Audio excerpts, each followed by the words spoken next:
आइए आज बात करते हैं क्लास 10th के चैप्टर पॉलिनोमियल के क्वेश्चन नंबर 1 का थर्ड पार्ट। जैसे कि मेंशन है, find the zero of the following quadratic polynomial and verify the relationship between the zero and the coefficient.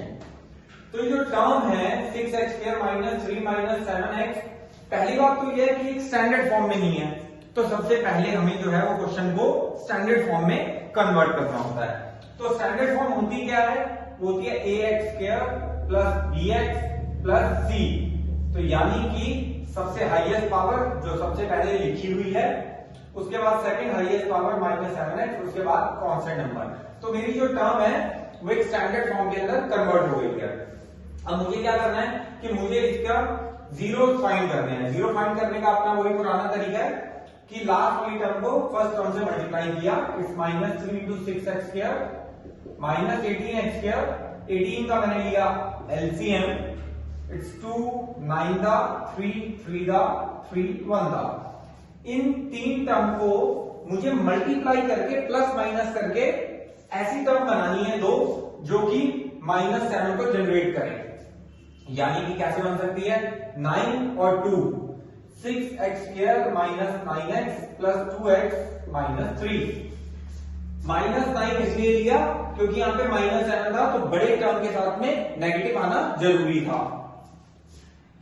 Pair बना लिए, पेयर बना के कॉमन लिया। 3 6 और 9 में से 3x, इट्स 2x - 3। यही सेम टर्म यहां पे प्रेजेंट है, दैट मींस यहां कुछ कॉमन नहीं आया, तो इट्स 1। जैसे मैंने पहले भी बताया कि ये और ये टर्म सिमिलर यानी सेम होनी चाहिए। Take it outside, you got it's a common one, बच गए remaining 3x + 1। So the zeros are 3/2 - 1/3। इसका मैंने एक और मेथड यहां बताया था, it's a rough work. 2x - 3 को इक्वल टू 0, 3x + 1 को भी इक्वल टू 0, यानी 2x = 3, यानी x की वैल्यू आ गई 3/2 इक्वल है। ऐसे 3x = -1, x की वैल्यू आ गई -1/3 इक्वल है। दैट मींस कि अल्फा की वैल्यू हो गई 3/2 और बीटा की वैल्यू हो गई -1/3। एक और बात, ज्यादातर बच्चों को इस बारे में कंफ्यूजन होती है कि सर अल्फा की वैल्यू क्या लेनी है और बीटा की वैल्यू क्या लेनी है। तो ये आपके ऊपर डिपेंड करता है कि आप किसी भी वैल्यू को अल्फा और किसी भी वैल्यू को बीटा ले सकते हो। ये पहला वाला क्वेश्चन यहां पे पूरा हो जाता है। उसके बाद सेकंड क्वेश्चन है relationship between the zeros and the coefficient. Zero और कोफिशिएंट के बीच में रिलेशनशिप निकाल रहे हैं। तो जैसे कि रिलेशनशिप के दो पार्ट हैं। पहला पार्ट है sum of the zeros equal to alpha + beta equal to -b/a equal to coefficient of x upon coefficient of x²। ये बीच की टर्म को हम उठा लेते हैं, यहां से लेफ्ट हैंड साइड और right hand side. Left hand side है अल्फा + बीटा, जो मेरी वैल्यू आ चुकी थी 3/2 + -1/3। 3/2 सॉल्व कर दिया इसको, 6 एलसीएम लिया, 9 - 2 7/6। राइट हैंड साइड के लिए हमें क्या करना है? जो टर्म थी हमारी स्टैंडर्ड इक्वेशन थी ax² + bx + c, जो हमारी टर्म स्टैंडर्ड फॉर्म में आई थी 6x² - 7x - 3, कंपेयर किया, a की वैल्यू 6 है, b की वैल्यू -7, c की value -3।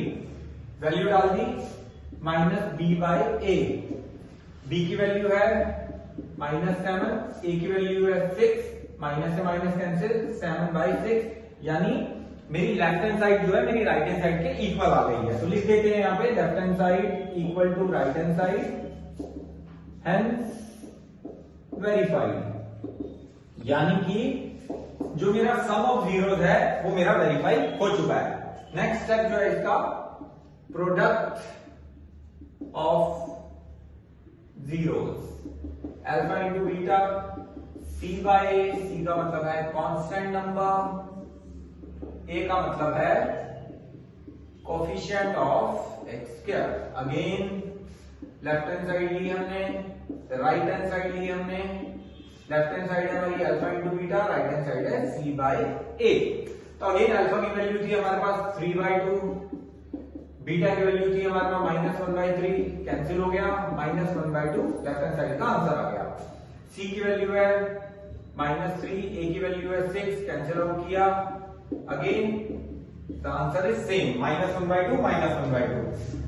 therefore left hand side equal to right hand side, hence verified। जैसे कि मैंने लास्ट वीडियो के अंदर ये बात बताई थी कि अगर मेरा लेफ्ट हैंड साइड या राइट हैंड साइड या सम ऑफ द जीरो या प्रोडक्ट ऑफ द जीरो को सॉल्व करने के अंदर कोई मिस्टेक हो रही है तो दैट मींस कि मिस्टेक हमने की है, क्वेश्चन में मिस्टेक नहीं है। ये क्वेश्चन ऑटोमेटिकली आपका left hand side right hand side के इक्वल हमेशा आएगा। होप ये वीडियो आपको पसंद आया होगा, और अगर ये वीडियो आपको पसंद आया है तो इसे लाइक, सब्सक्राइब और शेयर जरूर कर दीजिएगा। मिलते हैं नेक्स्ट वीडियो के अंदर। Thank you.